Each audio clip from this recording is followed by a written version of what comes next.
អង្គុយចុះ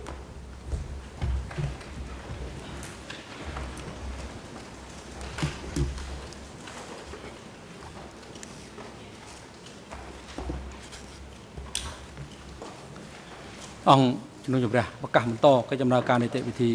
សកម្មភាពតាមកាលវិភាគដែលបានគ្រោងទុកកិច្ចដំណើរការពិភាក្សាដេញដោលថ្ងៃនេះនិងបន្តការតាំងទម្រង់ដេញដោលចំពោះអ្នកជំនាញ David Chandler ដោយក្រមមេធាវីការពារក្តីគឺក្រមមេធាវីការពារក្តីលោកអៀងសេរីហើយនិងក្រមមេធាវីការពារក្តីលោកគឺសំផនហើយមុននឹងផ្ដល់វិធីការជូនទៅក្រមមេធាវីការពារក្តីលោកអៀងសេរីក្នុងការតាំងទម្រង់ដេញដោលចំពោះសាក្សីរូបនេះជាបន្តនោះសូមកាលាមជីលោកដូចបារីឡើងរាយការណ៍អំពីស្ថានភាពវត្តមាននិងអវត្តមានភាគីនិងបុគ្គលដែលអង្គជំរះក៏អញ្ជើញឲ្យចូលរួមនៅក្នុងកិច្ចដំណើរការសកម្មភាពនេះ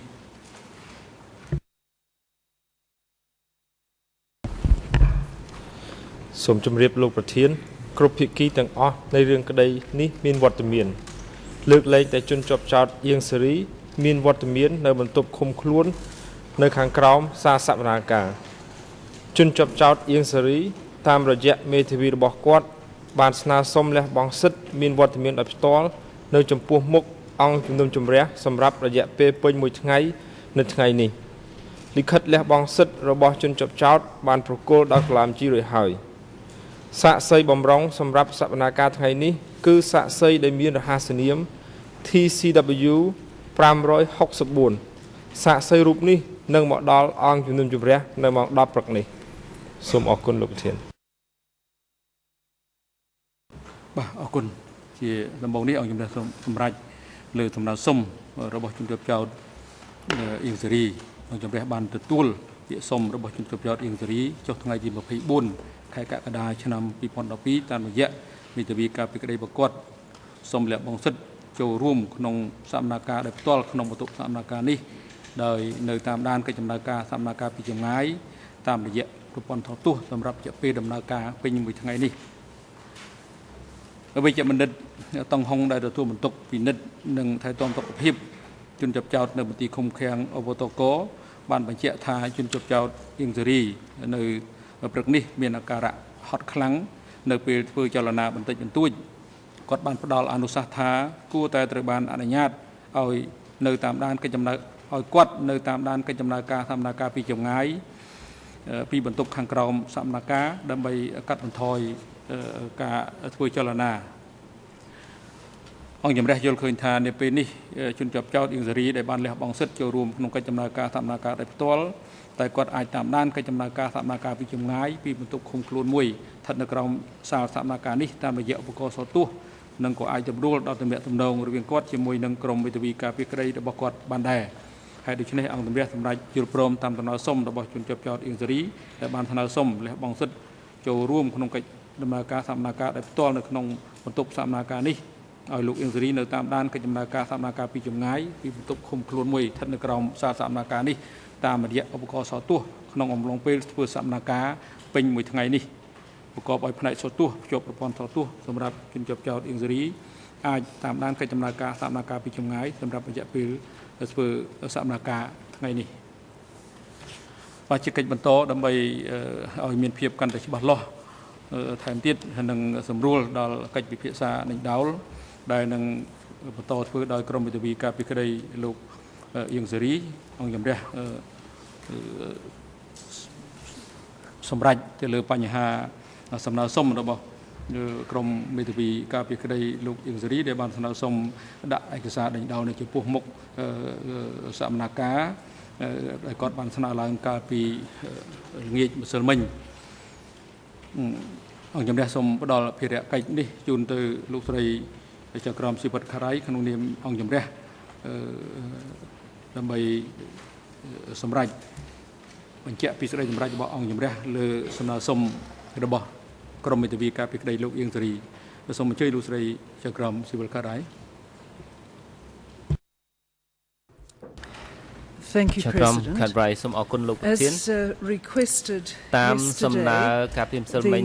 Ieng Sari Defence Team has provided the Chamber with a copy of a chart which it wishes to use in putting questions to the expert. The Chamber rules as follows. The chart was accompanied by an email which, in the view of the Chamber, which has had very little time to review this material, has added to the confusion rather than clarified the matter. This underlines the need for parties who wish to refer to documents to have put those documents on their lists many weeks ago. This court operates on the basis of a case file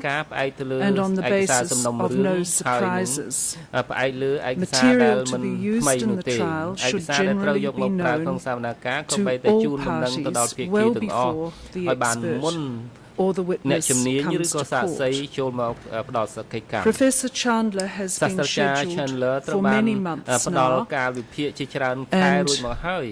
the Chamber and the parties were all well aware of this.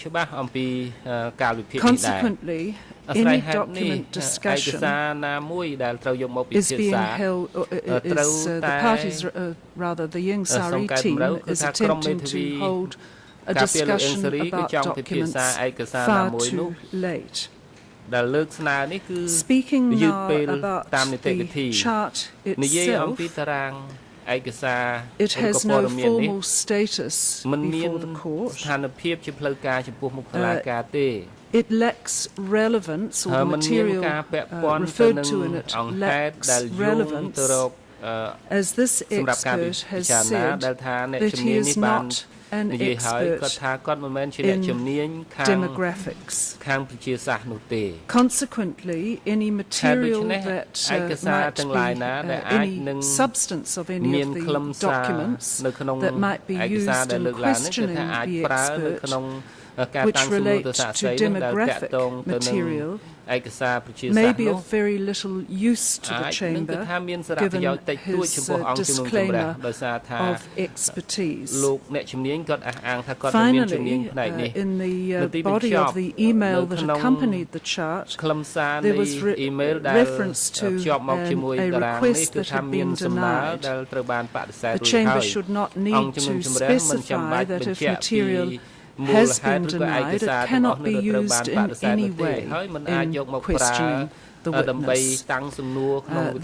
is the ruling of the Chamber, unless there is a matter, given the urgency with which the Chamber was forced to deal with this matter, that any of my colleagues wish to clarify or add.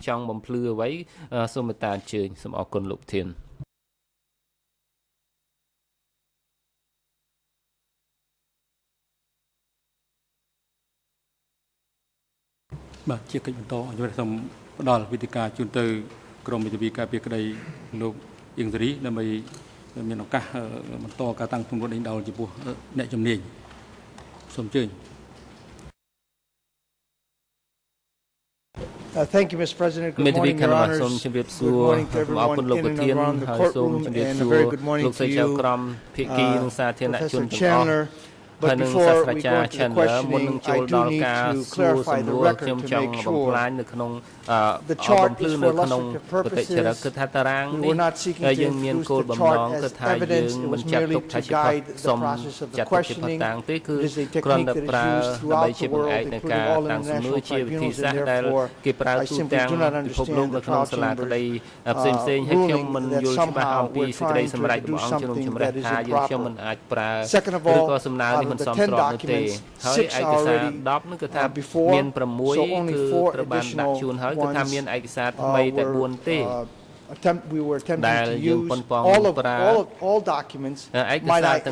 are documents that the gentleman has generated. Thirdly, while the gentleman has indicated that he is not a demographer, the point of the exercise, had I been allowed to do so, although I will attempt to pose some questions in this area, was to show that if we are to look at this evidence or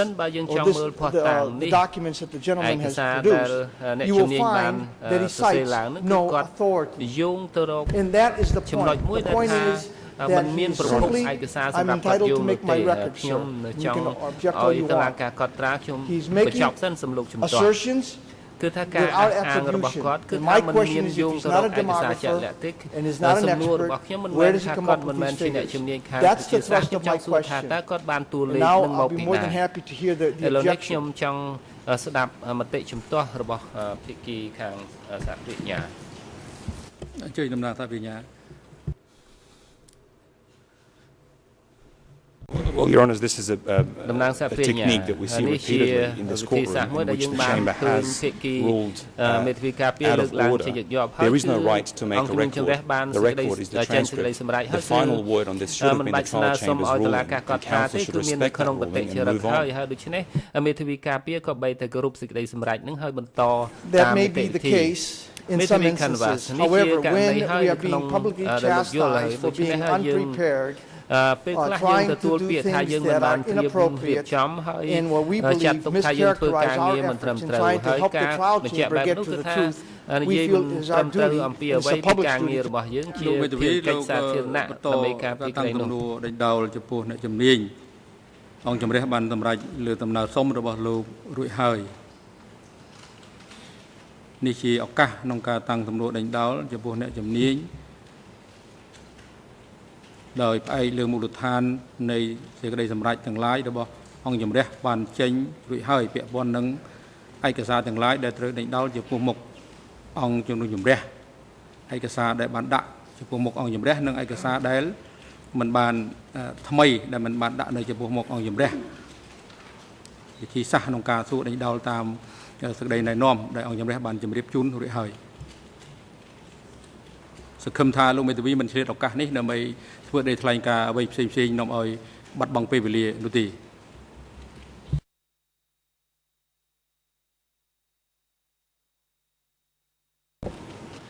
Dr. Chandler, yesterday you indicated that you read a study on demographics by Patrick Pavoline. I may mispronounce the name. In looking at that particular document, it would appear that it was published somewhere in 1998. Are we referring to the same study?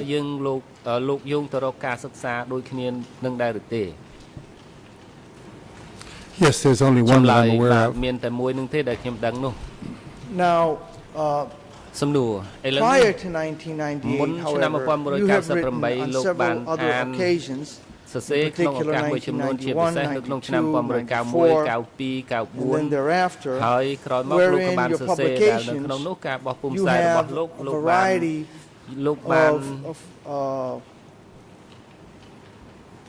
a variety of death tolls, anywhere from 1 million, over 1 million, 1 in 8, 1 in 7. At one point, in 1999, you go and say 1.5. Then at some latter point, you raise it to 2 million. You also have various estimates of violent deaths, ranging from 100,000 all the way to 400,000. And in looking at your earlier publications and even your latter publications, it would appear, but in particular your early ones, that when you come up with these figures, you cite no authority. Yesterday, having told us that you're not a demographer, can you please explain to us how it is that you came up with these figures? And for the trial's Chamber's convenience, the relevance goes to his methodology as a historian, because it calls into question much of his historical work that he's done. So could you please tell us, how did you come up with these figures?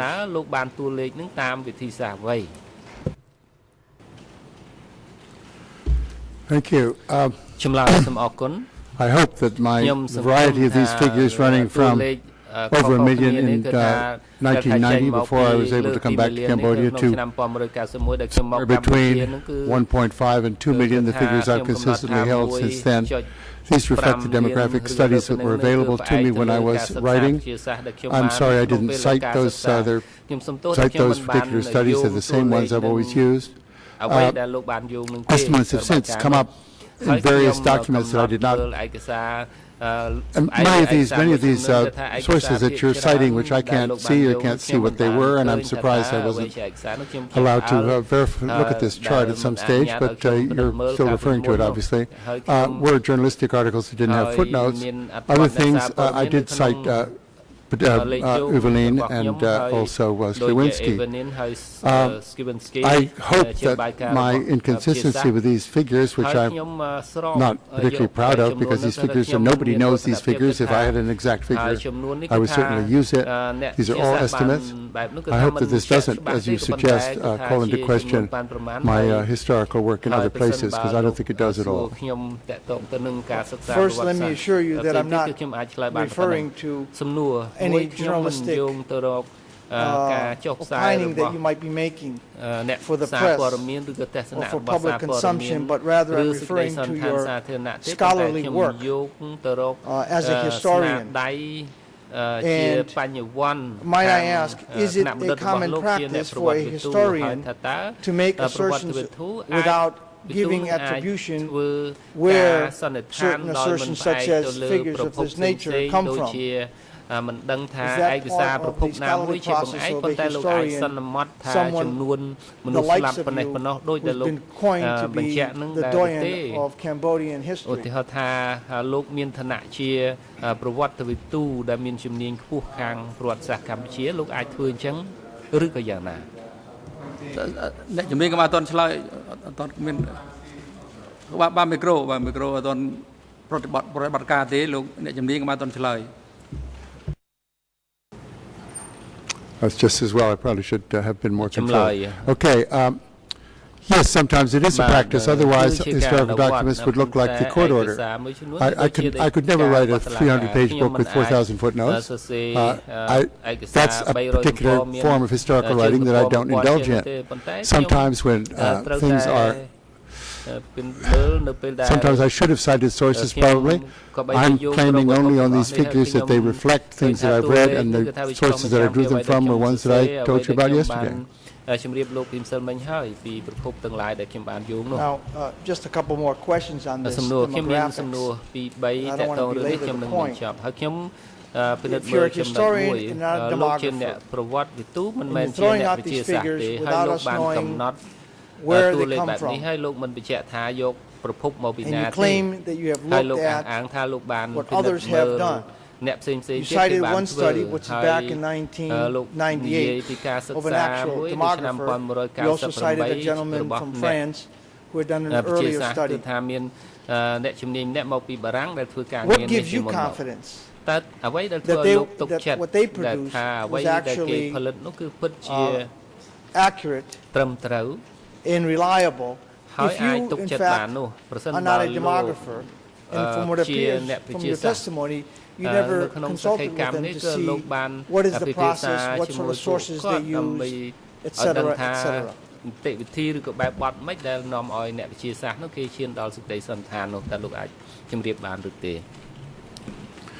Well, the sources for Mr. Evelyn's study are cited in his article. I wasn't prepared, and I'm never prepared to get in touch with the writer to question his footnotes because I have doubts about his sources. I can't do that with every article I read, or I'd never write anything.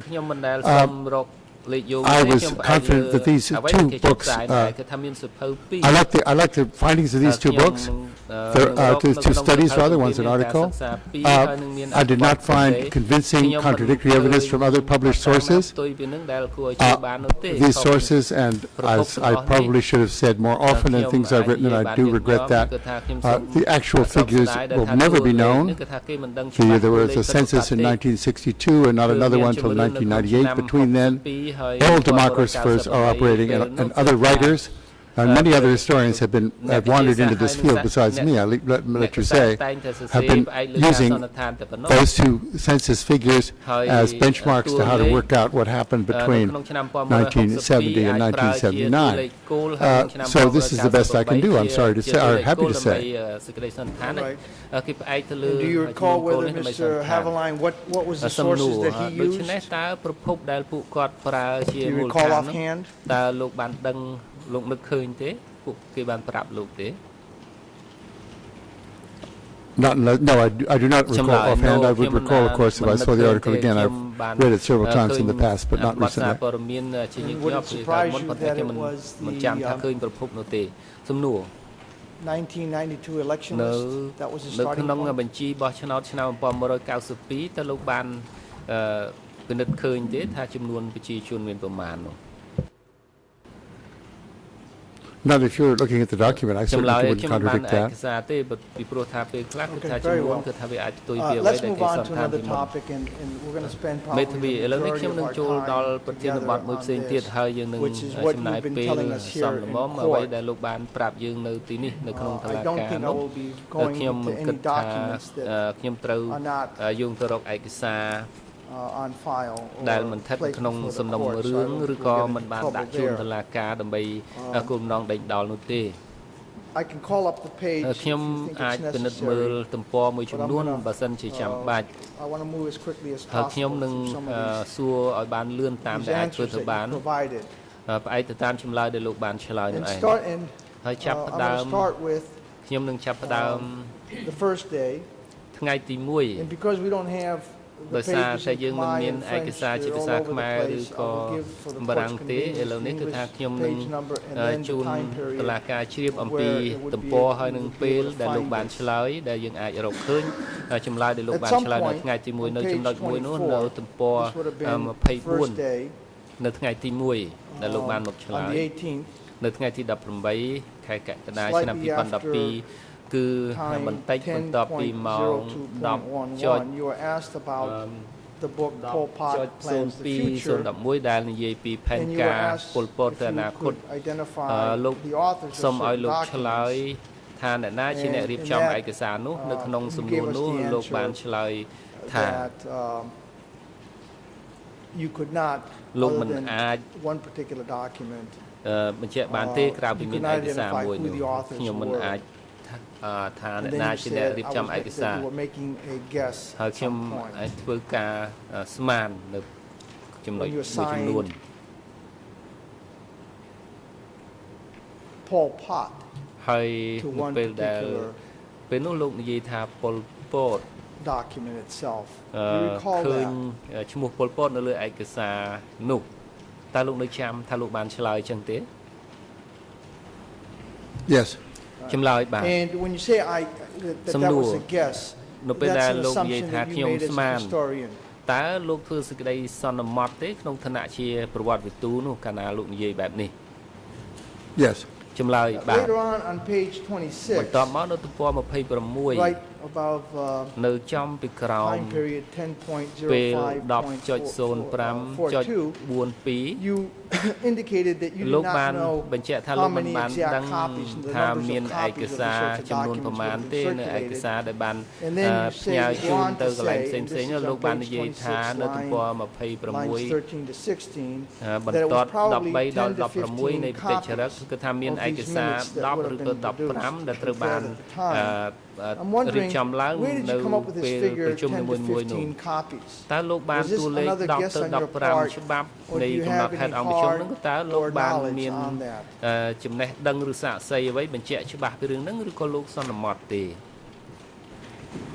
No, this was not guesswork. Some of the documents contain lists of the people to receive copies. The number of people in different documents varies, but it sometimes 6, 7, 8, 10 in there as a small, very small group. It is not open. It's not an open guess on my part. It's a very limited audience, and often the specific addressees are listed at the end of the document. These are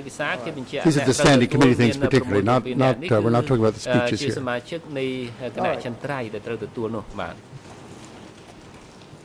Moving on, and this is mostly for clarification purposes.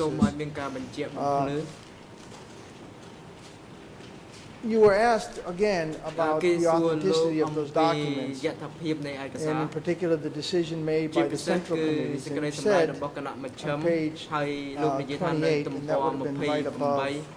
believe, 10.08.41 in time. At some point you say, I guess. So my guess is, that my conclusion rather is that these are authentic. So again, I'm not trying to force an answer, but it would appear that when you say I guess, or my conclusion, your conclusion is a guess, is it not?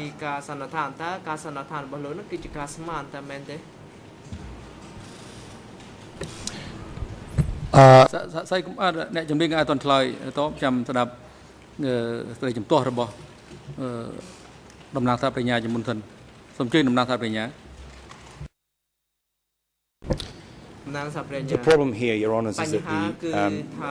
the expert is being given a couple of words taken out of context, out of a much longer statement he made. And if you look at the page, we're just managing to keep up with our learned friend, but if he reads the whole quote, it becomes clear that the nature of the professor's conclusion becomes clear. It starts with the words, "No, I have no doubts as to its authenticity," and then he continues to explain as to how he came to that conclusion. I think it's unhelpful if words are taken out of context and the word "guess" appears here and there. Can convey a completely different nature of the answer to that which was given. I'll be more than happy to read the entire quote, Mr. President. I am trying to save some time, and we are before professional judges. But let's go through your answer. No, I have no doubt as to its authenticity. I don't know where those doubts, how they could be, how they could arise, or how they could be settled. And one could say that these documents are forged. The evidence, I don't know where that would come from, the documents, but they're not forged. I don't know where that ever has come from. So my guess is that, my conclusion rather, is that these are authentic documents that survived more or less by chance. Are you not saying that you guess, and then you go on to say your conclusion is not your conclusion a guess? I guess that's what I'm trying to get, and I'm trying to get you to clarify this.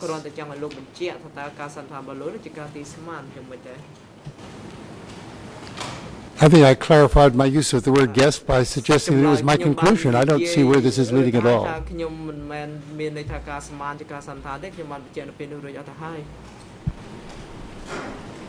I'm not quite sure I understood that circular answer of yours. So are you saying when you say that was your conclusion, that your conclusion was a guess? Or was that just a matter of speech? And we are in court, and I apologize if this seems to be amusing to you, but this is how it's done.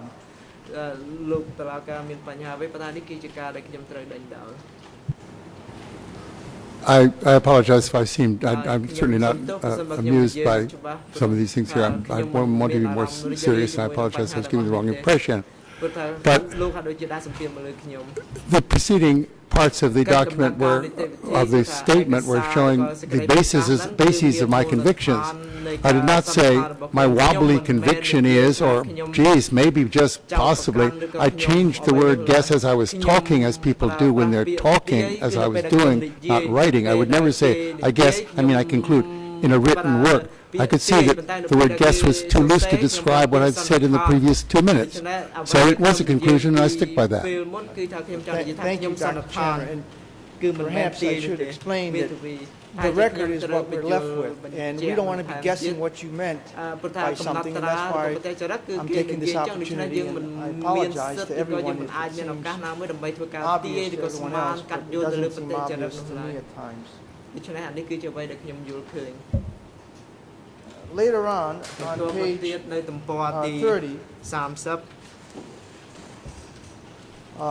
you were asked a question by Judge Cartwright, and this would be right below 10.13.51. This is the same documents required reporting to 870, the party central. It also refers to the plan to produce 3 tons of rice and so on and so forth. And then it goes on, the question goes on, in your research, have you been able to establish whether these policies were pursued during the period with which we are concerned down to the middle end of 1976? And if you look at your, answers now, to be on the following page, this would be page 31,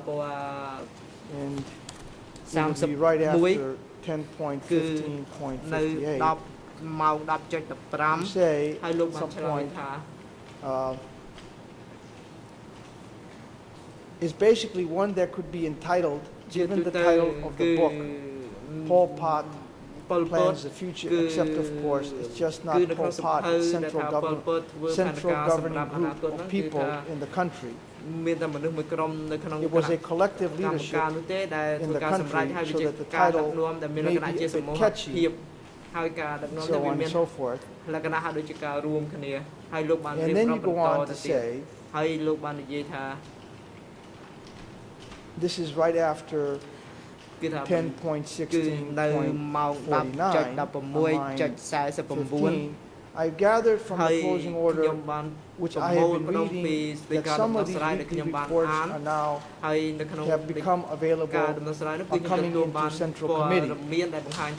And I guess here's what I'm trying to get at, and I'm trying to get you to explain to me. On the one hand, you say that this was a collective leadership, and then you seem to be saying that some of these policies that you're discussing, some of the information at least, is coming from the closing order itself. Am I reading it right?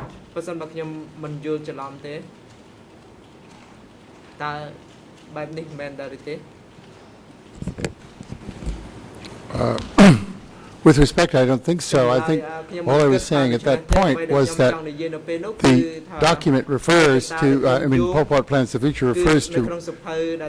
reports are required from the countryside, and I said, now we know that these reports came in. That's a footnote. I didn't cite what the report said, and it wouldn't have altered the first part of the statement to which that refers. No, I think it's. And as for the collective leadership, I think I've made that point many, many times. But I think a book called The Collective Leadership of Cambodia as Plans to Govern the Country would be an unsellable book. And that's the way books are written, I'm afraid. Pol Pot is still a fair word to use because he was the chair of the Central Committee, and his decisions governed, overrode any negative opinions that might, I only say might, have come up from other members. All right, and we're going to get to that,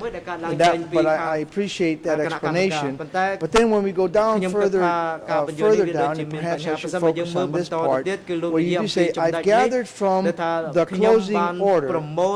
which I have been reading, that some of these weekly reports are now have become available, are coming into Central Committee. Now, yesterday you told us that you did not have access to the supplementary material that was in the footnotes, other than what was provided to you by the trial chamber in preparation for your testimony. You told us that you only read the closing order when you came here, and you requested to read it. So if I look at this sentence, are we to conclude that at least with respect to this part of your answer, it is the closing order that is assisting you, and not some independent research that you have done years in advance, having access to archived material, hopefully primary sources.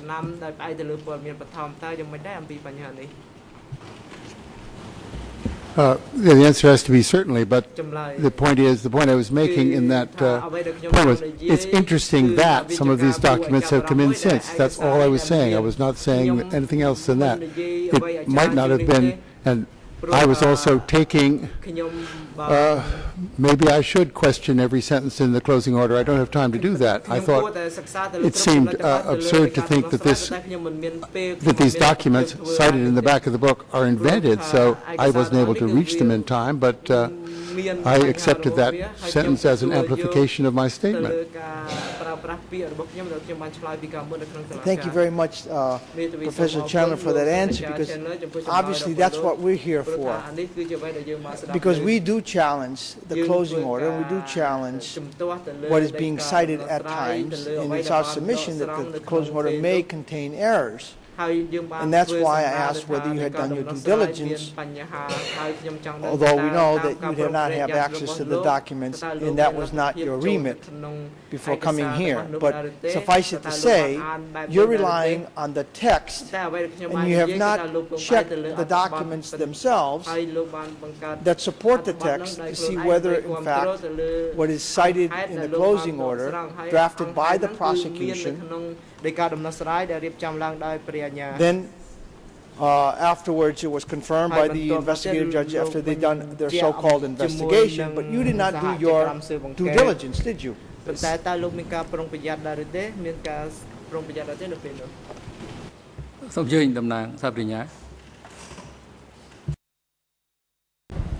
Your Honours, not only is counsel testifying and expressing opinion about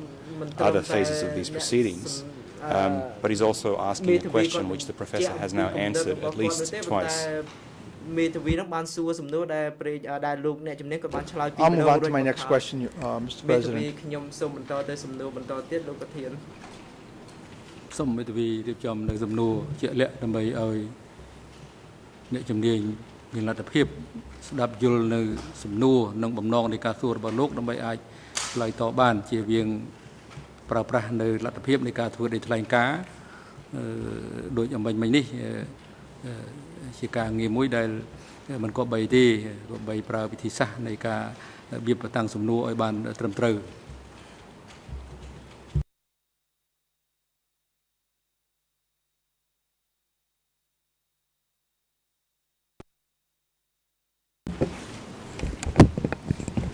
Thank you, Mr. President. If we could move on to another segment of your testimony, and this would be on page 36, and the question, the closest time period is 10.26.07. You were asked, and it would appear from the question, did Nunchia's specific responsibilities, that is, mean that he had less knowledge of or influence on the whole of the activities of the CPK. That was the thrust of the question. And then your answer, I think he deferred to Pol Pot as the secretary. He certainly, Pol Pot had the final word most of the time in these decisions, collective decisions. But from my work and from material I have been reading just very recently, and the things in materials that have come out in the closing order, it seems that he was very much on top and engaged in the day-to-day policy matters on all parts of the Cambodian enterprise. Now, let's look at your answer. You say that Pol Pot had the final word most of the time in these decisions. What do you mean by most of the time, and what do you mean by these decisions as opposed to other sorts of decisions?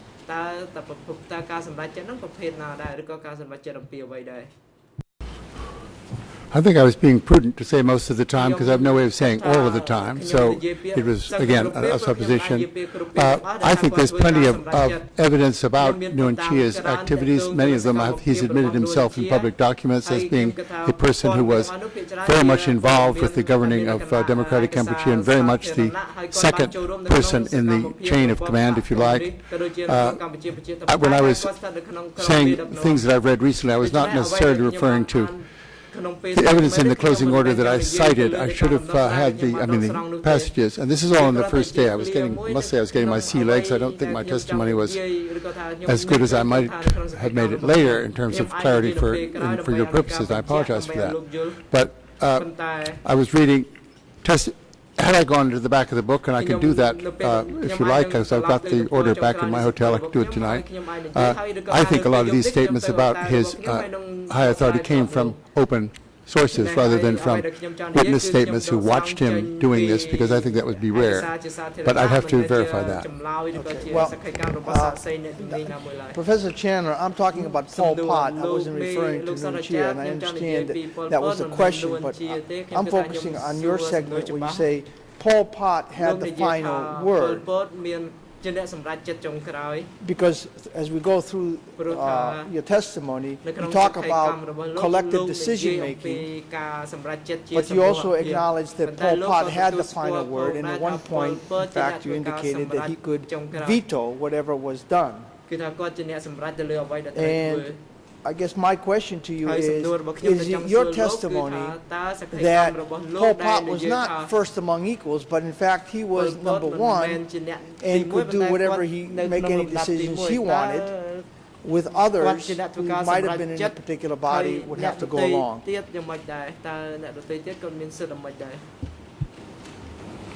Well, that's a good question, a complicated question, and the point is, I think I've made this point many times. In collective leadership, and particularly in the leadership of other communist countries, the secretary of the party has the last word. That's it. No one overrides the secretary of the Communist Party, secretary of the Central Committee. No one overrides him. The decisions reached, this has been characteristic of the CPK throughout its life, are reached following discussions. The standing committee meetings that we have, very small example, shows that in every case there was discussions first, then a final statement by the secretary, and the ones we've got, and this was obviously the binding statement. So he's first among equals, but he's first. And he is the person in charge. And in public statements, including his public documents, including his autobiography and other places, Nuon Chea has admitted this repeatedly. This was the man in charge, Pol Pot, of a collective group. And are you suggesting, and I'm not trying to put words into your mouth, I'm just really trying to understand your answer, are you suggesting that in light of Pol Pot's authority and power, that he did not or could not make decisions on his own and then impose them as the will of the collective?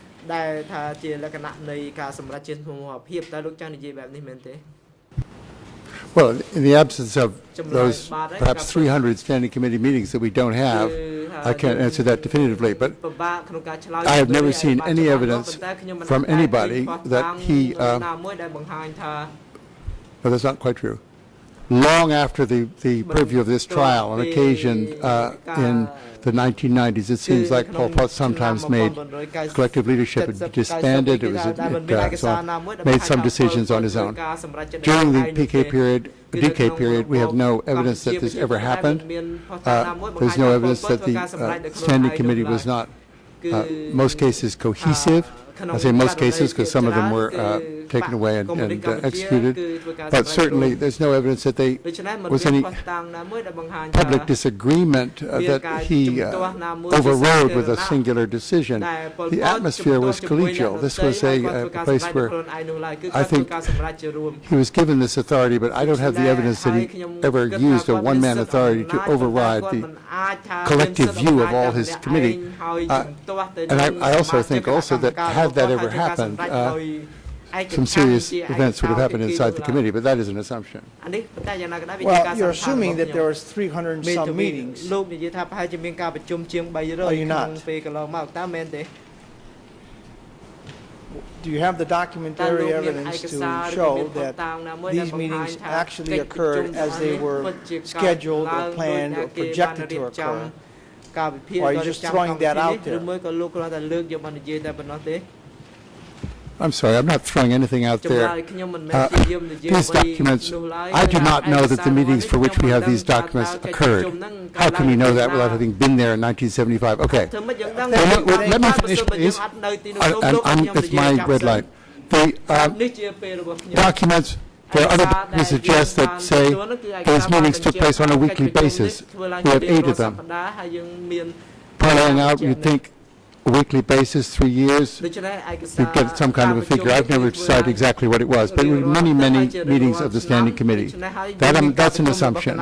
There's no assumption. I think it would be absolutely idiotic to think that the 7 or 8 documents that we've inherited for our investigations were the only standing committees meetings that ever occurred. There's evidence that there were other standing committee meetings for which we don't have reports. And is it your evidence, sir? Is it your evidence that all members attended, all members of the standing committee attended all standing committee meetings? Especially the ones that we don't know about. You assume, based on your answer, must have taken place.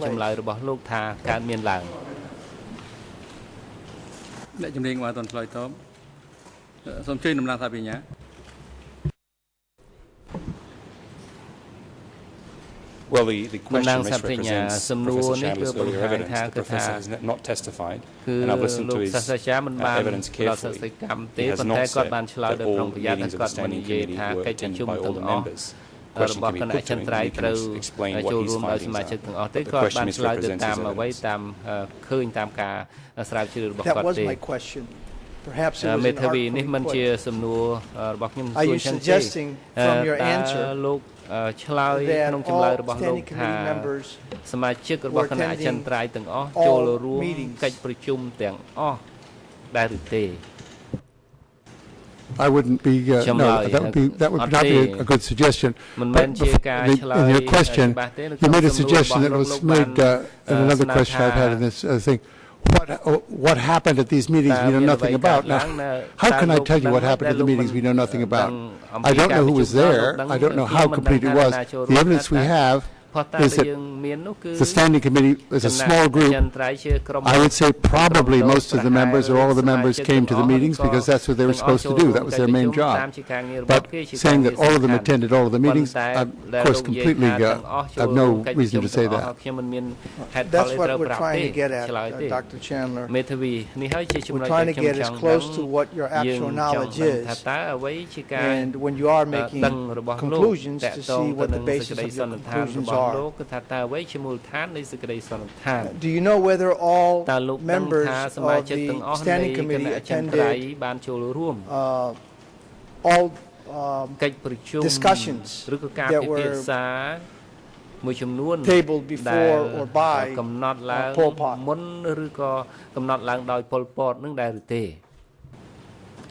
I'd have to review those 15 documents. I think sometimes there were some people absent, but usually it was the full attendance. It could in fact be the full attendance, but I don't have those 15 documents in front of me.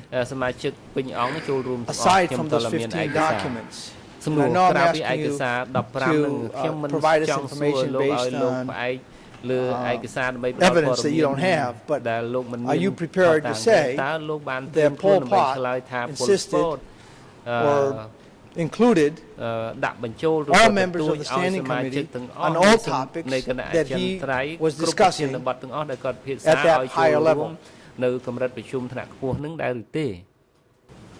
I have no way of saying that, and also I'm surprised that you're asking me to give evidence for which I have no evidence. I mean, this is what you've been accusing my historical methodology. You want me to go into my sort of modus operandi, which is talking with no evidence, or what? No, I just want an answer, sir. Well, I'm trying to make a record.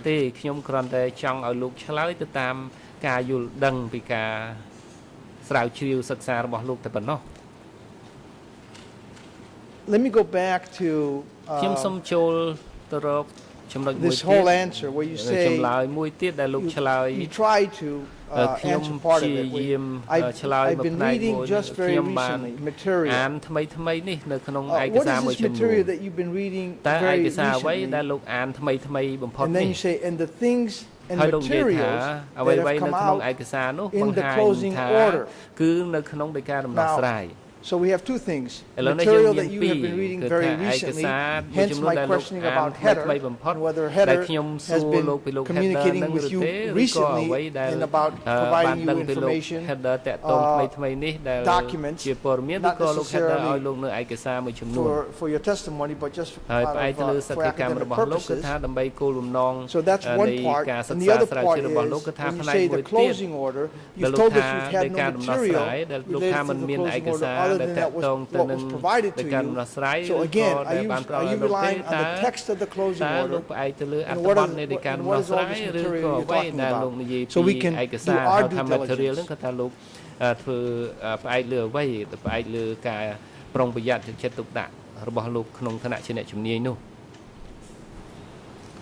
Yeah, I'm sorry, that's a good question. I regret that I wasn't able to bring all my footnotes to the discussion. I didn't know this was the way the discussion was going to proceed, that every sentence I gave in testimony had to be backed up with a footnote. Had these questions been given to me in advance, I would have been well able to answer that kind of question. I cannot do that this way, then or now. Not to belabor a point, Dr. Chandler, you were asked to provide a list of the material that you were going to be consulting with. Were you not? And in fact, by your own admission, it was 10 days prior to your arrival, and you've indicated to us that since your arrival, you have been boning up and studying the material, including the closing order. Fair to say, nothing would have prevented you from making that list and complying with the court's directive. Isn't that a fact?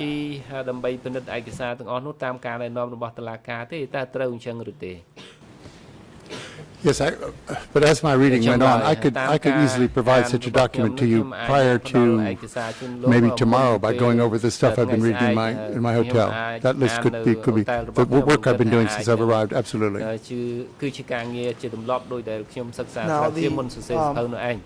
on the same page later on, right before 10.28.27, you were asked a question, from your research, are you able to say whether all major policies pass through the central or standing committees? And your answer was, on the following page, page 27, right above 10.29.04, I can't go to claim my own research. I should note here that I haven't done any primary research on DK since the late 1990s, but evidence has come up since then suggests pretty much a positive answer to your question. And I guess my question to you, sir, is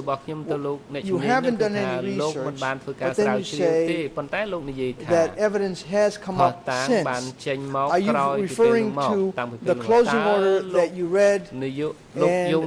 material that is cited, which you didn't look at, or are you referring to other academic books that might have been written by other scholars whom you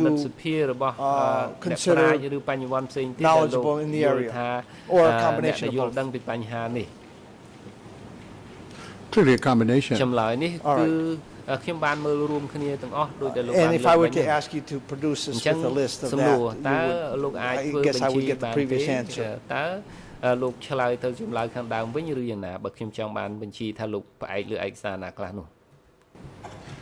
If you want a list of all the things I've read about DK since 1998, I would not be able to provide you that tomorrow, but the things I've read in the last couple of weeks that amplified some of my previous reading, yes, I could give you that. Now, on page 38, this is right above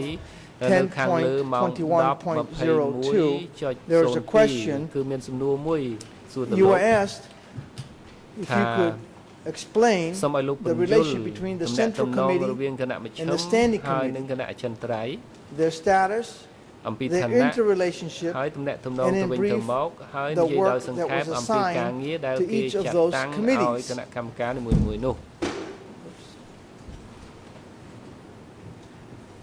Your answer was, I have to say that that's something I have never studied in detail, so I'd rather not make a statement. As long as an overlap between these two bodies, how they were differentiated is not something I have prepared an answer for today, or I would ready to come back to that if you like, but I'm not ready to give a sensitive answer on that. I'm reading off the unofficial transcript, by the way, so I'm sure the sentences are much more elegant. Now, from your answer, it would seem to me that what you're telling us is that throughout your historical work and what you were focused, because obviously the history of the period is rather large and complex and multifaceted. Suffice it to say, from your answer, it would appear that you never studied in any detail or great detail the interrelation between the Central Committee and the Standing Committee, hence your reservation to provide an answer to that question. Is that a correct characterization of your answer? And if not, please correct me.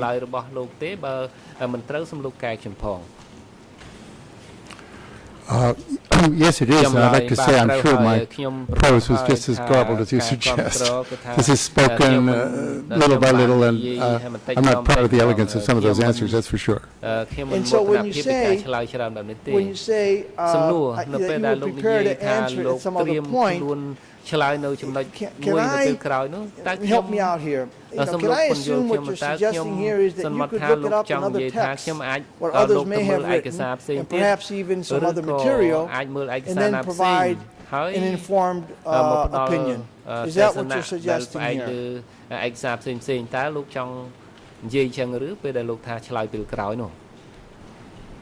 Yeah, I'm suggesting I might be able to come to a more informed opinion. Had that been followed through with a request to do so, I would have had it ready today, but it wasn't, so I'm not prepared to do it now. I'm not being critical, but suffice it to say, that sort of, if I may use the phrase, on the cuff review of material to provide a more sensitive answer is not one that you would consider, or would you,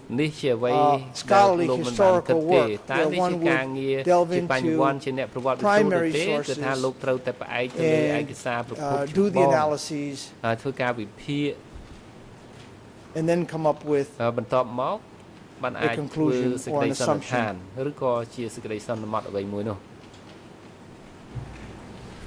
I'm not sure where the question was in that, but I would say certainly that any work I conduct between 2 or 3 days of testimony here with the sources available would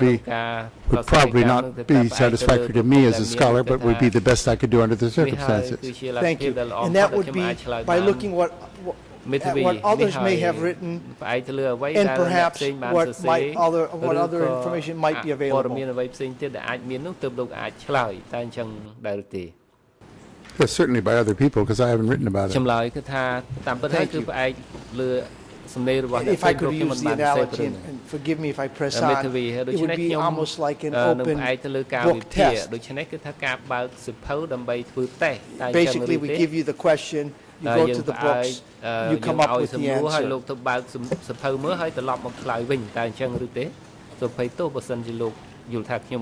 Your Honour, we សាប្រញ្ញាលោកប្រធានអ្នកជំនាញមកគុំតន់អាចជន់ឆ្លើយចាំត្រាប់ក្តីជំទាស់របស់តំណាងសាប្រញ្ញាជំនុនឋិនសូមអញ្ជើញតំណាងសាប្រញ្ញា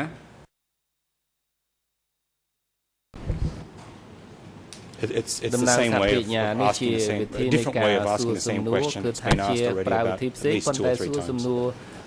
I'll move on, Mr. President. I'll move on. So I'll withdraw that question. If we go to page 40, ចូលទៅដល់ទំព័រ40នៅក្នុងបតិចរិតតុលាការ below or នៅ somewhat ខាង below ក្រោម ម៉ោង 10:54.33 you're asked a question លោកបានទទួលសំណួរមួយហើយសំណួរនោះគឺថានៅបន្ទាប់19នៅក្នុងក្រុមពិសេសនោះតើមានសមាជិកណាមួយនៃគណៈមជ្ឈិមឬគណៈអចិន្ត្រៃយ៍ដែរឬទេសំណើចម្លើយរបស់លោកឆ្លើយថាបាទយើងគិតបែបដូច្នោះប៉ុន្តែมันមានភស្តុតាងផ្ទាល់អំពីបញ្ហានោះទេតាមពិតនោះ Now from your តាម answer ចម្លើយរបស់លោកនោះគឺថាខ្ញុំយល់ថា you're taking an educated លោកបាន or you're making an educated guess ស្មានផ្អែកលើការចេះដឹងរបស់លោកគឺជាសេចក្តីសន្មត់ផ្អែកលើការចេះដឹងរបស់លោក ហើយតាម qualifying it because you don't have លោកមានគុណវុឌ្ឍិដោយហេតុថា particular evidence លោកមិនមានភស្តុតាង to support it ជាក់ស្ដែងដើម្បីគ្រប់គ្រងចម្លើយនេះទេតើអញ្ចឹងឬទេអ្នកជំនាញក៏អត់ទាន់ឆ្លើយតបរងចាំស្ដាប់អង្គជំរះសម្រាប់លើសេចក្តីជំទាស់របស់តំណាងថាប្រញ្ញាជាមុនសិនសូមជួយតំណាងថាប្រញ្ញា I'm just asking for council to be a bit more specific. The question starts in the middle of a discussion, which in fact deals with the meetings on the 4-year plan. So if council can just provide that little bit of introduction for the professors to understand the context in which the composition of the Central Standing Committee is being discussed. My apologies, I assume that the question would have been sufficient given the answer. គឺថាសំណួរដែលខ្ញុំដកស្រង់ហ្នឹងគឺថាអាចនឹងឲ្យលោកចាំបាន Can we say that ខ្លឹមសារបរិបត្តិ this is about as good as you can do on this particular question? ឆ្លើយបាន Provide us with a នៅក្នុងសំណួរនេះគឺដែលផ្អែកលើថាលោកផ្អែកលើការទាយស្មានទេដែលពេលលោកឆ្លើយក្នុងសំណួរនេះនោះ I need to have the phrase select group clarified. That's what I was talking about. What select group are you mentioning in this question? Select group ក្រុមពិសេសនៅកន្លែងនេះលោកចង់សម្ដៅរកដែរ Well, that was the question. មេធាវីនេះគឺជាសំណួរជាបញ្ហាមួយ លោកថាចាចាំរងចាំមាន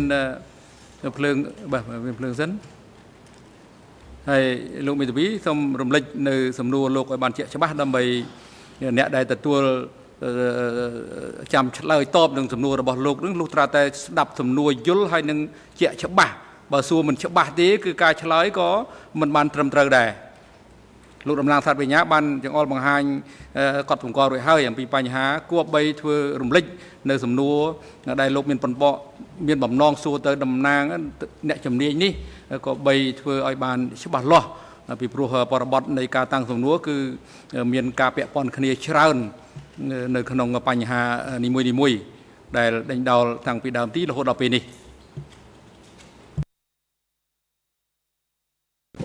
My apologies មេធាវីខានវ៉ាសូមភ័យទោសចំពោះបញ្ហានេះលោកប្រធាន The passage begins on ផ្នែកនេះបានចាប់ផ្ដើមនៅទំព័រ39 referred to what you wrote ហើយលោកបានយោងទៅរកអ្វីដែលលោកបានសរសេរលោកនិយាយអំពីក្រុមពិសេសមួយក្រុមដែលបានជ្រើសរើសមួយចំណងជើងឯកសារហ្នឹងគឺថាសេចក្តីបញ្យលបឋមមុននឹងអានផែនការរបស់លេខាបក and ហើយ you're being read a passage លោកបានអានផ្នែកមួយលោកនិយាយថាខ្ញុំសូមដកស្រង់នៅទំព័រ39 starting with line នៅទំព័រ 22 quote between 21 and 23 August 1976 at a meeting of the center not otherwise specified but probably consisting of a select group of CPK members assembled in Phnom Penh. The party secretary Pol Pot spoke at length about the party's 4-year plan. So the select group, Professor Chandler, is what you wrote. Now we fast forward to the following page, line 19, and the question is, and within that select group, would there have been members of the central or standing committee? And your answer is, well, we think so, but have no direct evidence of that, of course. Now you say we. When you say we think so, who is the we? Is that historians in general? Is that just the way you phrased it at the moment? Or is it the co-authors of the text? Because I believe that they're co-editors or co-authors, I guess.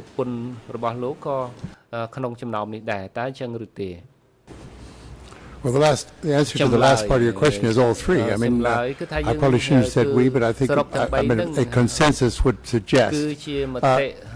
the high members of the party, that's probably what it was. I think that none of them were there. None of these people was there at this meeting would be inconceivable, since these are people charged with actually implementing some of the suggestions being made by the party secretary. And it's not a guess or an assumption that the person addressing the meeting was Pol Pot, if that's what they said it was being addressed by the party secretary. So thank you for that. I was not quite clear which one of the documents you're referring to, and the select group is never defined, so I was not prepared to define it precisely myself. All right. But earlier when you talk about, you said probably consisting of a select group. That was part of the text. So the probably, that's a guess or an assumption made on your part, that it wouldn't be just Pol Pot and maybe a few people around him, but there may be some other select group other than a particular committee. I guess that's what I'm trying to get at when you say probably consisting of a select group of CPK members assembled in Phnom Penh. That's an assumption that you're making. Because obviously there's an announcement to be made about the 4-year plan, so am I reading it correctly?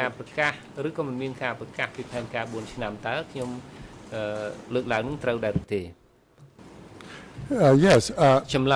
Wish to add there, though this was a published, widely disseminated document, so I can't believe it was a speech delivered to half a dozen people. It was explaining what was going to happen, supposedly, in the next few months in Cambodia to a large group of people, select because it was some people weren't asked, but I would imagine, again, sorry for the word, but I don't have the list, that zone and sector people will be brought in here, people with industry, agriculture, those people. The standing and central committee members would be, I can't believe that they wouldn't be at the meeting behind their leader who was talking. So these are assumptions drawn from things such as that the document was not one of the ones discovered in 1979, but was one that was published and available in many copies. Thank you. Now, if we go on to another question that you were asked, and this would be on page 41 going into page 42. This is right above 10.58.15. And the question is, I'm starting on line 23. My question is, in the context of these meetings, did the word Angkar refer only to Pol Pot, or could it have a wider meaning and include other CPK members as well? And I'll read the most relevant part, well, I'll read the entire answer for context purposes and so there's no objections. That's an excellent question. It's hard to answer. My first impulse is to think this a document which Pol Pot referred to himself as Angkar. But on second thought, it seems to me that the word in this context signifies that the decisions was made at the meeting were made collectively by the organization itself. In other words, the people who were at the meeting. That makes more sense to me than having the meeting refer to Pol Pot as the organization, because that just seems like the kind of hierarchy that they did not indulge in. But I have no direct evidence of that, of course. I'm not. It's just an assumption on my part. Now, let's go through your answer a little bit. The question was, with respect to Angkor, did it refer to Pol Pot only, or did it also refer to, did it have a wider meaning? Did the word Angkor refer to Pol Pot much as the term Office 870 also referred to Pol Pot, as you had indicated sometime last week? Pol Pot ក្នុងឋានៈមួយចំនួនដែលលោកបានលើកឡើងកាលពីសប្តាហ៍មុននោះ Sorry, I don't have that document in front of me. I would just need one little bit of clarification. Where did the phrase come about Angkor? Who was talking? Was Pol Pot talking, or is it in the title of the piece, or what? I'm not sure the context in which the phrase Angkor appears. I think my answer would depend on knowing a little bit more of the context that was given to me at the time. Well, if we go further up on page 41, this is a further meeting of the Standing Committee held on the morning of 14 May 1976 with the document number E3/2221, also recorded the attendance of the three accused and considered a report on the sea borders, and an extended summary and directions was given by Pol Pot with a brief commentary by Ieng Sary. And then you're asked the question whether the term Angkor in this document referred only to Pol Pot, or did it have a wider meaning? And if I'm mischaracterizing the evidence, I'm sure the prosecution will alert me. It's not my intention. Slip-ups to occur. So, in that context, this was the question, but my question now goes back to you is,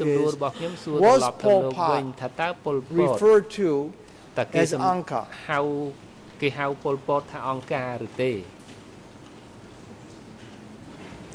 It depends on when and where and by whom. I don't think the people of the inner circle referred to him in that fashion. This was a word that was used to obfuscate the Cambodian population into thinking, into not knowing who was in charge of the country, the organization. So,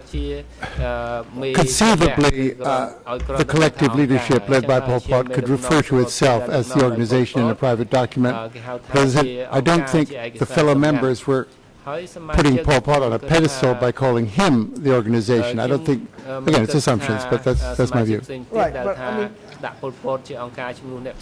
setting this document aside, I guess this is what I'm trying to have a discussion with you on this term, because you were asked a question by the prosecution about Office 870, who worked there, I believe was the context of the question, and you gave us an explanation, and at one point in your testimony you said that Pol Pot was also referred to as 870. And I can't recall whether you said Office 870 or 870, that was one of his code names. Now, if I'm mischaracterizing your testimony, I'll be glad to find it for you. But my question is, was Pol Pot also considered, depending on the context, of course, as Angkor?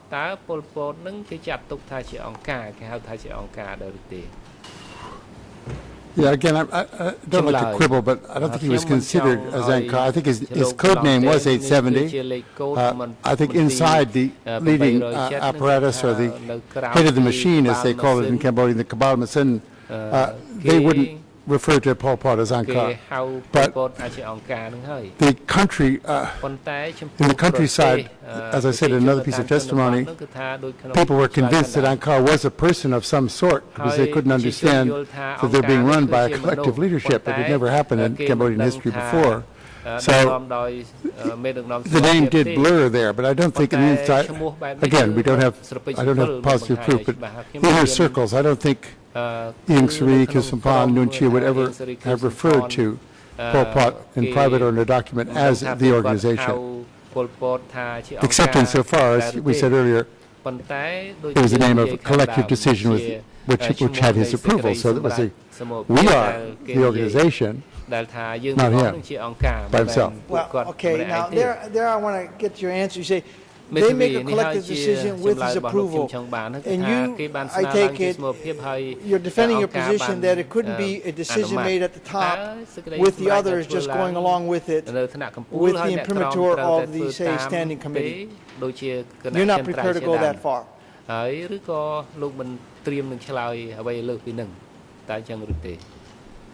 No, I don't think so. No, I'm not. You're right.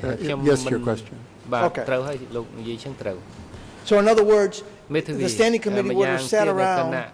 to discuss what would happen with Koi Toon. They made a decision, and Pol Pot would say, yes, let's off him. Let's torture him and get rid of him. Same thing with Von Vet. They would have sat around with maybe even Von Vet present. They would have voted on it, and then Pol Pot would make a decision. Is that how we to accept your testimony here today? ដើម្បីលោកទទួលស្គាល់ដល់ចម្លើយលោកផ្អែកលើចំណុចនឹងទេថ្ងៃនេះ អ្នកជំនាញមកអត់ទាន់ឆ្លើយតបសូមអញ្ជើញតំណាងសហប្រញ្ញា Your Honour's objection is to use the language. I don't know how it translates into Khmer and French, but the phrase "let's off him" is entirely inappropriate, considering that we're dealing with lives lost to S21. Let's smash him. Use the terminology that was purportedly used at the time. Are you suggesting that the standing committee, their members, all of them, including those who might end up at S21, to make a decision, and then Pol Pot would just make that decision? Is that how we to understand your testimony, your conclusion? Or do you allow for some other possibility where a group within a group may have made certain decisions at times?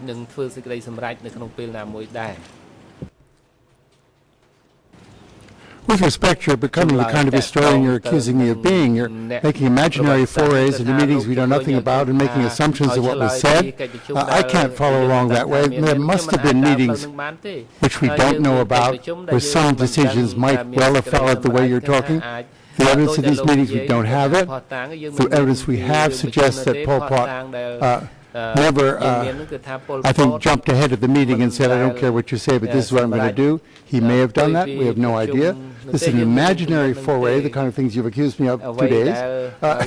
I mean, we can write history together if that's the way you want to do it, but I don't want to write that way. That's my point, Dr. Chandler. That's my point. You're claiming that that's not the way Pol Pot operated, but at the same time, in the same sentence, you say, well, perhaps it might have occurred that way. We don't have any evidence. So it would appear that unless you have evidence to the contrary, you're just willing to go along with what you're speculating, which is it must have operated this way and it could operate any other way. សម្បើយល់ថាអញ្ចឹងថាត្រូវតែអនុវត្តបែបនេះប៉ុន្តែខ្ញុំគិតថាមិនមែនអញ្ចឹងអានោះលោកចង់និយាយអញ្ចឹងឬយ៉ាងម៉េច This is where, right, and of course, there might be an earthquake this afternoon. I mean, might is might. I mean, we don't know. When the things we don't know, I use the word might.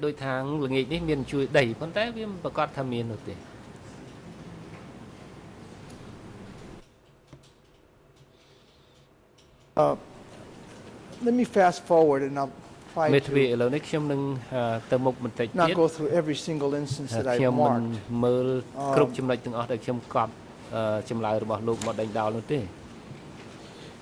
There's one particular passage that I would like to set up a question and answer that I would like to discuss, and that's on page 63.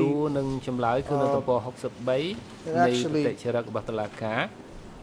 I'm trying to find the time. It's right above 11.45.20 is the question.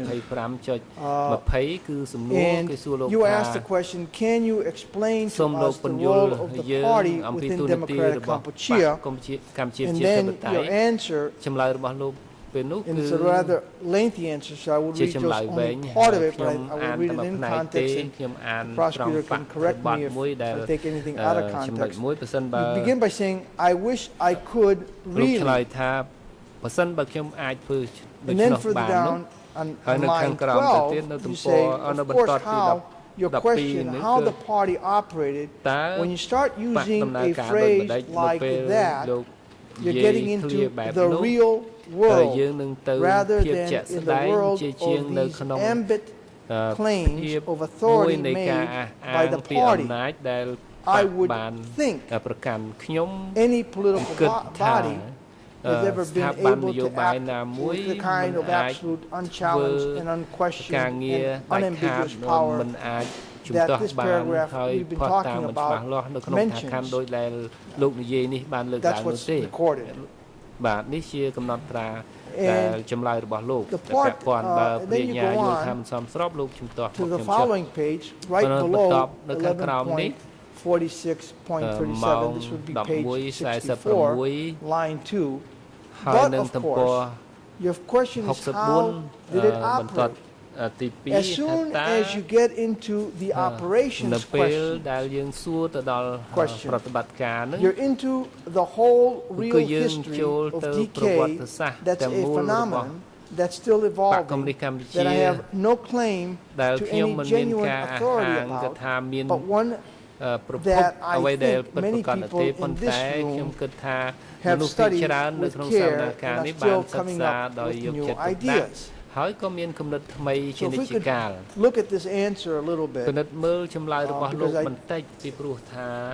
I think it's rather revealing in some ways. You're asked about how the party, the role of the party within decay. You begin by saying you wish you could answer that question. And then there seems to be this de facto versus de jure answer of yours. One is theory, but then what happens in practice, well, that's something that you're not prepared or uncertain as far as your ability to answer that question. So why is that?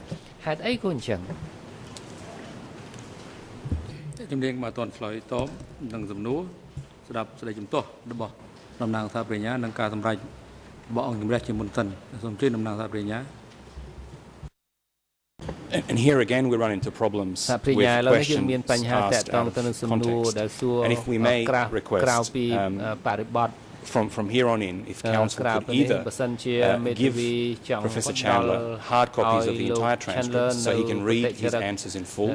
or display them on the screen, because Council is selectively jumping through passages of text. The answer was restricted, I think, to a discussion of whether or not the statute entirely reflected practice. And it was in that context that the professor was explaining that the document was never going to accept any nuance, that it was an absolute document, and that there might be a difference with practice. If the entire answer had been read, that would have become obvious. I don't think the court is assisted with this type of disjointed questioning, taking words out of context and quite frankly, tending to confuse everyone, including the professor. Just for the record, the 3 transcripts in English are approximately 450 pages long. There is a huge amount of material, and the professor should have the benefit of reading his entire answers in full and from a hard copy or on the screen.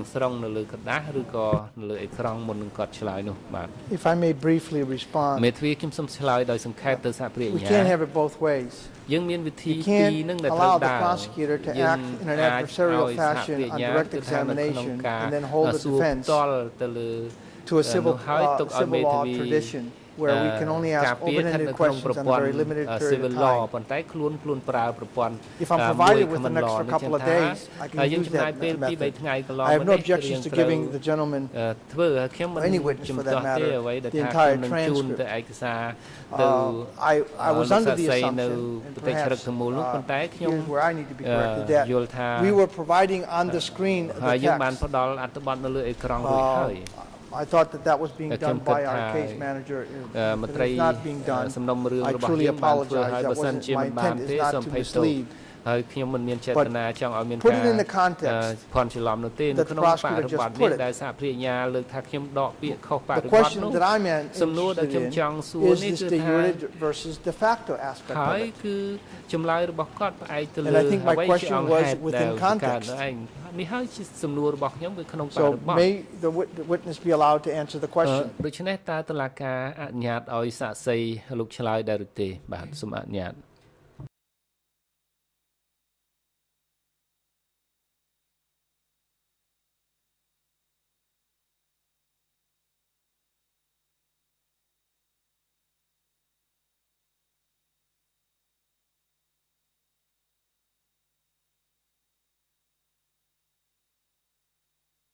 បាទមិននេះយើងឃើញថាគាត់បង្គាប់ឃើញថាមតិយោបល់ដែលលើកឡើងដោយតំណាងសហប្រញ្ញាគឺត្រឹមត្រូវហើយដោយមេធាវីផ្អែកលើថាអ្នកជំនាញបានពិនិត្យមើលឯកសារនៅលើអេក្រង់កុំព្យូទ័រដែលបង្ហាញដោយជំនួយការរបស់គាត់ប៉ុន្តែឯកសារនេះគឺពិបាកតាមដានដោយសារម្ដងជាភាសាអង់គ្លេសហើយម្ដងជាភាសាខ្មែរម្ដងជាភាសាអង់គ្លេសហើយលោកមេធាវីផ្អែកលើជាភាសាអង់គ្លេសដើម្បីរៀបចំសំណួរផ្សេងដូច្នេះដើម្បីឲ្យតទៅមុខនេះឲ្យបានច្បាស់លាស់សូមឲ្យលោកផ្ដល់នៅឯកសារដែលលោកមានបំណងក្នុងការសួរដេញដោលអ្នកជំនាញនឹងជាกระดาษជូនទៅអ្នកជំនាញដើម្បីឲ្យអ្នកជំនាញពិនិត្យទី1ទី2គឺបរិបទជាក់លាក់ដែលមានការពាក់ព័ន្ធសូមយោងចង្អុលបង្ហាញឲ្យបានច្បាស់លាស់ហើយប្រព្រឹត្តទៅឲ្យបានត្រឹមត្រូវហើយនឹងជាក់ច្បាស់ដើម្បីឲ្យអ្នកជំនាញនឹងយល់អំពីគោលបំណងនៃការតាំងសំណួរដើម្បីមានលទ្ធភាពក្នុងការឆ្លើយតបបានត្រឹមត្រូវ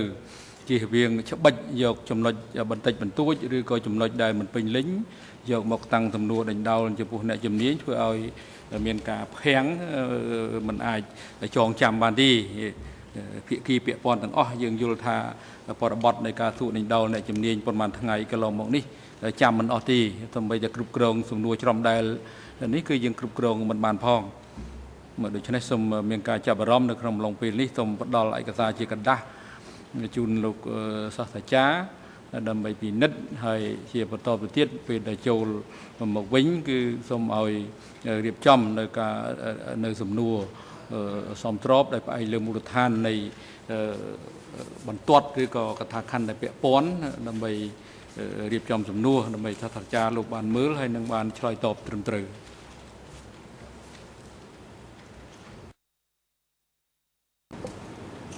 Thank you, Mr. President. I see we're coming up on our break. If we could take the break now then and maybe go until all the way until 11 o'clock, that would be an extra 5 minutes. I think that we would be able to print out a copy, a hard copy for the professor so he could have it available. And my apologies if he has not been seeing it on the screen. I assume that was the case. But if we took a break now, I think we could do that. And in the meantime, I'll go through my prepared examination and also try to streamline it so that there's no repetition.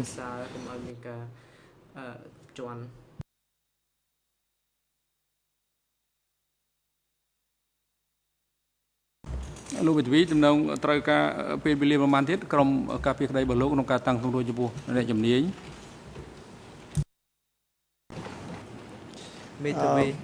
That's a very good question, Mr. President. Well, we did start 15 minutes late today, if I could point that out. I had anticipated going until about, we did our calculations based on the 2.5 days that were allocated. At least one of our colleagues did it with some mathematical precision, in fact. And by that calculation, I would have had 7 minutes past 12, that is 7 minutes after lunch. I would be better equipped to answer that question after the break when I go through it. But I do think that the rest of the morning, for sure, it would be helpful if I had a half hour into the afternoon session maximum. I think if with that, I could manage. I believe I have until 14:35, I was told. We did our math based on calculating, I think, 12 hours and I don't know the minutes of a 3-day period,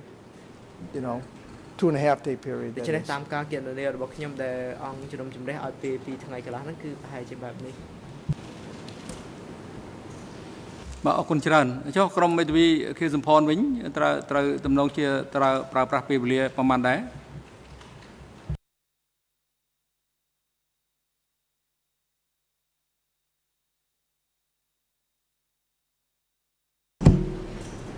Alors, Monsieur le Président, selon les mêmes calculs mathématiques qui viennent d'être cités par mon confrère, nous avons jusqu'à demain midi pour procéder à l'interrogatoire de M. Chandler. Alors maintenant, vous dire si nous allons utiliser la totalité de ce temps, je n'en sais rien, puisque nous progressons, les questions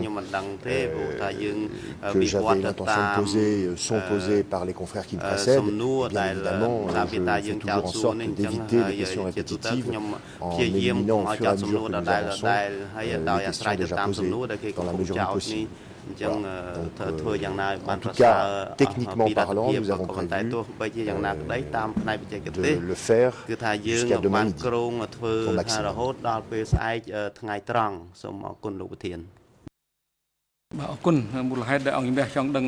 នៅពេលវេលាដូចនេះពីព្រោះព្រឹកមិញលោកភាគីទាំងអស់និងសាធារណជនបានជ្រាបហើយយើងបានបំរុងទុកនៅសាក្សីដើម្បីបន្តកិច្ចដំណើរការនីតិវិធីនៅក្នុងចុងសប្តាហ៍នេះដើម្បីរៀបចំនៅកិច្ចដំណើរការស្ដាប់សក្ខីកម្មសាក្សីបន្តឲ្យមានប្រសិទ្ធភាពនេះគឺជាការមូលហេតុនៃការចង់ដឹងអំពីពេលវេលានៃកិច្ចដំណើរការពិភាក្សាដេញដោលនេះប្រសិនបើអាចលឿនមុនក្រងទុកនោះអង្គជំនះនឹងចាត់វិធានការសមស្របដើម្បីស្ដាប់បន្តដោយការស្ដាប់សក្ខីកម្មសាក្សីដែលបានបំរុងទុកបាទឥឡូវនេះដល់ពេលសមល្មមសម្រាប់ឲ្យអង្គជំនះប្រកាសសម្រាប់ចាប់ពី2នេះទៅរហូតដល់ម៉ោង11សូមអញ្ជើញចូលវិញដើម្បីបន្តកិច្ចដំណើរការសកម្មភាពមន្ត្រីរដ្ឋបាលតុលាការសម្របសម្រួលផ្ដល់កន្លែងសម្រាប់ដល់អ្នកជំនាញហើយនឹងឲ្យអញ្ជើញគាត់មកកាន់កន្លែងផ្ដល់សក្ខីកម្មនេះវិញនៅវេលាម៉ោង11សម្រាប់ចុះ សូមក្រោកឈរ